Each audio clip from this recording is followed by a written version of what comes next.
What is up, gang? Dane here, back in the Mustang, back with the Chihuahua. And today we're going to talk about, just a little bit about my car. We're at 20,000 miles now, or just a little over, to 20,932 miles. So I figured it's a good time to maybe update you guys on, you know, what it's like having this newer generation Mustang and any of the issues that I may have had, and just an overall little wrap up on what it's like having this car for about the 9 months that I've had it now. So first, a little housekeeping real quick before we get into this video. The last video I had a guy comment saying that my audio was on the crappier side of crap. So I have a new microphone. So if you guys could do me a big favor and let me know in this video how it sounds in a comment, just let me know how it sounds. I think it should be a lot better. I bought a lot better microphone than I had before. So hopefully it sounds a lot better for you guys. So, quick overview of the car. It's a 2016 Mustang GT. Base car, not the premium, doesn't have the big stereo in it, cloth seats, 6-speed, not the performance pack, no Recaros. I mean, just the bottom of the base cars you can get. Performance wise, this car is bone stock, 435 horsepower to the flywheel from the factory. I've got a Roush axle back on it, which you can't really count that, and then just an SVEX pipe. So those are really the only performance things I've done to it, other than the racing stripes, because, you know, racing stripes make cars faster. So the main question I'm going to try and answer today is fix or repair daily still a thing? You know, is this car fall into the category of the stereotype of old Fords? You know, is it going to break down every 5 minutes? Am I going to have recalls? Is it going to have all kinds of issues? You know, does it need to just get thrown away? Or is this a good car? Does Ford have their act together? And is this one of the best cars Ford's ever come out with? We'll see. Mechanically, car's super sound. You know, I think these Coyotes have already proved themselves to be a pretty bulletproof little engine, and this one's no different. And it's got 20,000 miles on it, so, you know, there's no reason for it to, you know, have any kind of issues, and it doesn't, which is good because I drive this car really hard. Oh my God, let's go.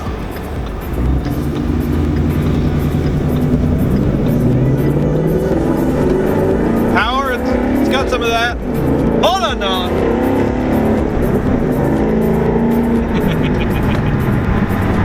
Sorry, kiddo. Nice job holding on, though. So one thing I seem to hear a lot of problems about with this car is with the transmission.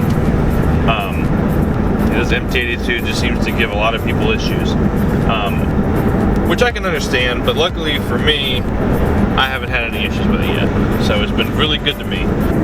I know they seem to have more issues as you track them. Just the harder you push it, the more issues it has, I guess with anything, but the MT82 seems to be more prone to, you know, locking you out of a gear, and just not being as smooth as some other transmissions are. But I mean, I haven't tracked this one yet, but I will say that I had my 2012 Mustang, and I tracked the living crap out of that one, and I never had a single issue with it yet. But at the same time, I also autocrossed, so I was just always in second gear. So I guess you don't really have issues if you only stay in one gear. But yeah, so, you know, there is that. So, you know, obviously you hear of a few isolated incidents of things going wrong with the car. Luckily, I haven't had any major issues with mine. I've just had a couple little things here and there that have been more annoying than issues, because none of them ever grew into issues. The first issue I had was my radio. I was leaving the store one day, and I got in the car and I turned the car on, and the radio was black. There was no noise coming out of it. My screen was black, and no matter what I could do, I couldn't get it turned back on. Turn the car on and off. So I ended up having to, I got out of the car, locked the car, unlocked the car, got back in, and then the radio was working. Not sure what that means, but I haven't had a problem since then. So I'm just gonna cross my fingers that never happens again, because I don't feel like replacing the whole radio. I'm sure it'll be replaced. I'm sure I could get it replaced under warranty if it happened. But it's been fine since. So this was a long time. This was probably 6-7 months ago. Second issue I've had. I guess let me start by saying this. The interior of this car is so much better than every other generation Mustang. You know, you have a lot of plastic still, you know, but a lot of it's gone. And a lot of it's made a lot better, and you can tell just things are made a lot nicer everywhere. Except for the radio, because there's a squeak right in the center of it that drives me up the wall. I don't know if you can hear it or not, but just driving. I always have to, it's almost like something's trying to come out and I gotta push it back in. But I don't know, that's annoying most of the time. But again, just a little irritating thing for me. It's not that bad, it's just, I hate squeaks in the car. And you know, it's obviously a lot better than my 2003 or my 2012 was, because those were both horrendous. But that annoys me just a little bit. However, my biggest gripe with the car by a mile is outside the car. So let's pull over and I'll show you exactly what I mean. So my biggest problem with the car by a mile lies in this area right here. So if you guys don't know, so this door is really cool. So you have a touchpad on the back that unlocks it,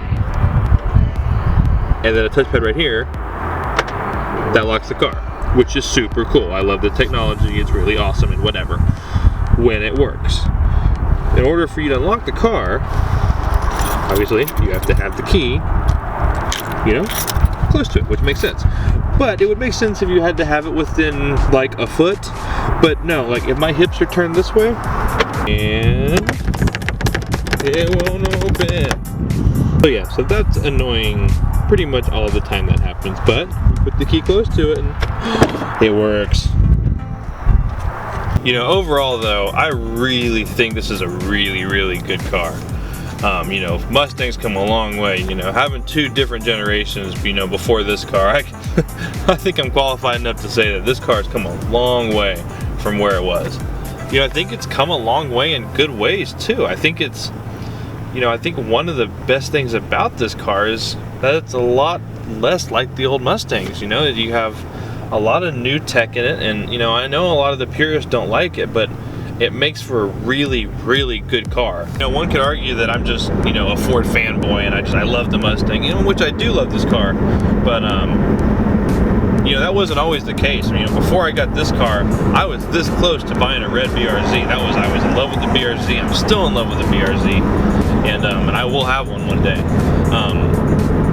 You know, I drove a bunch of different cars, and this one just spoke to me the most. You know, I mean, I always tell people, you know, when you're buying a car, you know, don't buy a car with numbers. Don't buy a car with a 0 to 60. Don't buy a car with a horsepower. Buy it, you know, as cheesy as it sounds, buy it from right here. You know, buy it from your heart. Buy a car because of how the car makes you feel, not how it sounds on paper.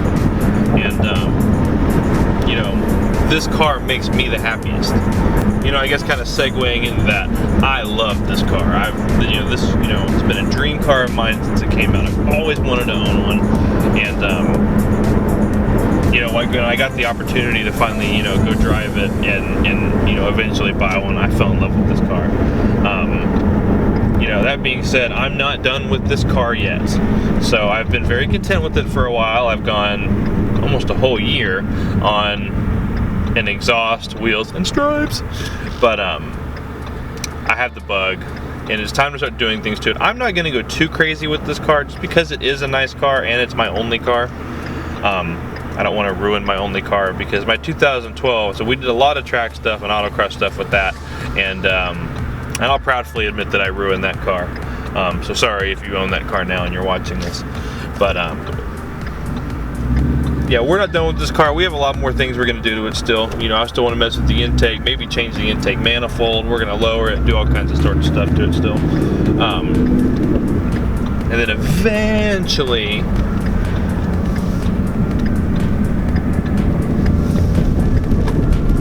I want to go force induction like every other Mustang owner wants to do eventually. And then that's it. It can be a nice car. I'll be a hard parker for life. And then there's a project in my head that I really want to do. I've been wanting to do a project car for a long time, just because I want a fun thing to tinker with and you know, really learn what it is to work on cars and tear engines apart and stuff like that.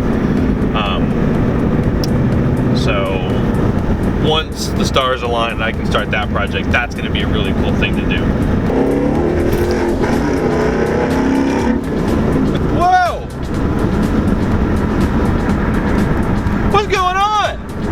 will say, compared to my other two Mustangs, Rolls Royce, hands down.